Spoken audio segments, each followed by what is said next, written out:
Hi everyone, Nick O'Malley here from MassLive.com, and this video is presented to you by Munson Savings Bank, who is sponsoring our Patriots coverage as we get geared up for the AFC Championship game this weekend. We're checking in again from Gillette. We'll be here again on Friday, then heading out to Kansas City over the weekend as we get ready for the Patriots to take on the Chiefs in what is expected to be one of the coldest games in recent memory, maybe ever in Patriots history. And Callahan's heading out to Kansas City already, so he can get us an early take on what the conditions are like out there. And to discuss what's going on at Gillette today and the Patriots preview, we are bringing on MassLive columnist Matt Vautour to discuss another day as we get ready for, I believe, Rob Gronkowski is getting ready to speak today, as well as Patrick Chung and one other player who I am forgetting.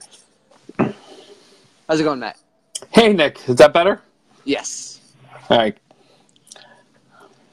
All right. So, as we're getting ready for Gillette today, who are you looking forward to hearing from today? Well, I'm curious to hear from Rob Gronkowski today. Just to, if nothing else, just to see how he's feeling physically coming off of the week that he had last week. He was an active part of the blocking game last week, and which was very important in that run game. I think they need him to play a similar role and maybe an expanded role if he's also a chance to be much more involved in the receiving game than he was.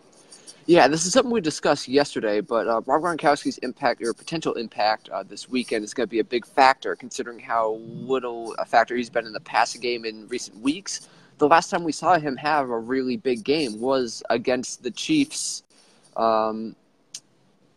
early in the season in Week 6, where he had that pair of plays down the stretch in the closing minutes to really seal the game, and he didn't have a huge impact as a pass catcher last week. But I want to see whether or not he bounces back with a big game this week. It certainly makes sense too when you think about that game. It'd be interesting to see just how similar both teams' approaches, because it's not like the Chiefs would look at that early season game and think that their offensive plan didn't work. It did. It just didn't work as well in a game that really turned out to be a track meet. Yeah, and it's really interesting looking to see how much things have changed, it's even within that game itself, because the Chiefs struggled a lot early on. The Patriots let up a lot of yards in the first half, but they also forced some errors. In the second half, it was a lot of broken plays for the Patriots defense, so it's really hard to tell what kind of game the Patriots are going to get, whether it's close to that first half or that second half, because the Patriots defense has changed a lot since that game. A lot of things have changed too. Yeah, you're right. The Patriots defense has gotten better. I think you look at Jason McCourty as a guy that's gotten a lot better since then. Kareem Hunt no longer there for Kansas City. Josh Gordon no longer on the Patriots side offensively. I think this has a chance to be a similar score. I think a lot of things chance to be maybe score-wise about the same, but I think there's enough different players, and I think both of these coaches have enough tricks in their bag that you'll have a chance to maybe see some different wrinkles than last time.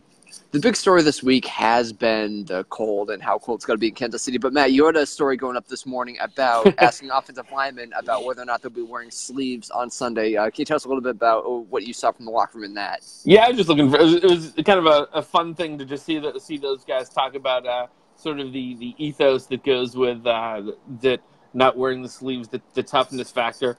And most of them seem to think it was almost insulting to be asked that it said something about their manhood to not wear the sleeve. Shaq Mason said hell no right away when I asked him. Trey Flowers, obviously defensive lineman, said that it won't be cold. He said it's mind over matter, and so I think those guys they've been doing it long enough. I usually think some of that stuff is kind of silly bravado, but if it makes them feel tougher, if it makes them feel more physical, whatever works. I mean, there's no wrong shenanigans if it works. And so, I mean, if they play cold and stiff, then it's stupid. But if it somehow kind of feeds into their approach, then it makes all the sense in the world.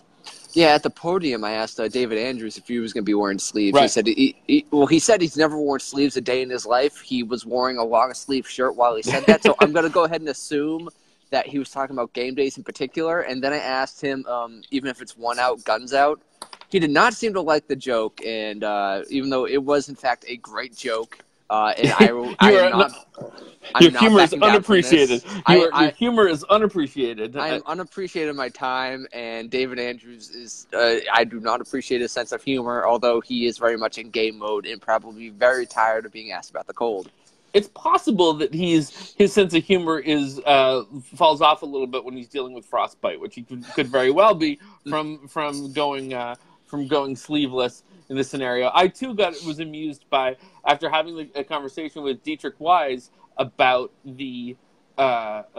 going sleeveless, and he is also going sleeveless, that as I walked past the trash can, there were a bunch of those hand warmer, foot warmer things that there. So I thought that was kind of funny too. They're clearly they address this at some point, but apparently not when the TV cameras are rolling. Yeah, me myself, when we go to the game, I'm going to be about 50% hand warmers, just like in terms of surface area on my body. So I'm going to be in a similar spot as them. I am not going to go sleeveless. My jacket will be very much intact. So I'm not as tough as the Patriots front five on the offensive line. Nor me. I'll be coat, Irish fisherman sweater, hat. You know, probably wearing that same hat that you're wearing right now, repping the MassLive brand there. Nicely done. Yeah, and another thing heading into this weekend is the fact that the Patriots are underdogs by 4 points, and Tom Brady was asked about that, and it was a little sly, a little coy when saying that, like, oh, it shows what they think of our chances to win. I went to NFL Pick Watch. I'm taking a sort of tally of who's picking the Patriots to win this weekend, and about only 33% of experts had the Patriots winning this weekend, which really does kind of show what people think is going to happen this weekend. Yeah, I mean, and I think, too, it's interesting, too, had the Patriots been able to thwart the Miami Miracle, this game would be in Foxborough. I have a feeling the number would be a lot higher. I think the percentage of people would be a lot higher that'd be picking the Patriots. But this is the situation. The Chiefs are good in Arrowhead. Arrowhead's a intimidating place to play. The Patriots haven't been a good road team this year. If you're simply presenting evidence to people, you can understand why the Chiefs look like the favorite going into this game. So if the Patriots play the way they played on Sunday, well, then it's a totally different animal, and they could beat anybody if they played the way they did Sunday. Matt, how weird is it for you to see the Patriots playing the "no one believes in us" card, a card they have not been able to successfully play since 2001 or arguably 2003? Yeah, they had to really dust that one off, given that nobody roots for them, but everybody has certainly believes that they can win for a long time. I think it's a bit of a reach. There's still this is a team that their experience, I think, certainly plays into their favor. So I think this is I think that the nobody believes in them card. It's fun, but I don't even think they believe it. It's fun everybody wants to be the underdog, but I don't even think they're buying it at this point. Yeah, football locker rooms are a weird place, and any bulletin board material, it just takes on a weird mentality just to get that sort of thing going. And for whatever reason, like players seem to feed off of it. And if they can do that, then yes, make that spark. Yeah, I think whatever. And at this point too, I mean, you don't need any kind of outside motivation at this point. You could, the Chiefs players could be making mama jokes in their direction. It shouldn't be possible for them to be more motivated than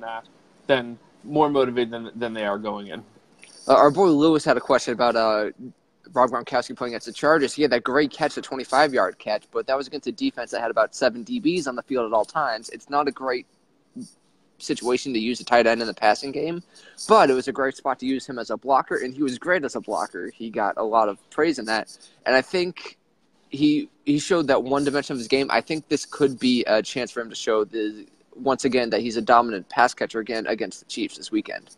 It certainly could be. You're looking at you're looking at maybe the handoff of the greatest tight end in the game in Rob Gronkowski that was to Travis Kelce, who's becoming one of the greatest tight ends in the game going forward. So if you like great tight end play, this could be certainly a game to watch. All right, Matt, anything else before we finish up today, tomorrow, the weekend? I'm good. Thanks to everyone for tuning in, and thanks to Munson Savings Bank for bringing for sponsoring this podcast, this Facebook Live, this video. All right, folks, thanks for tuning in. checking in tomorrow, and we'll see y'all in Kansas City. Well, we'll see us. You'll see us in Kansas City. Yes. Bye, everyone.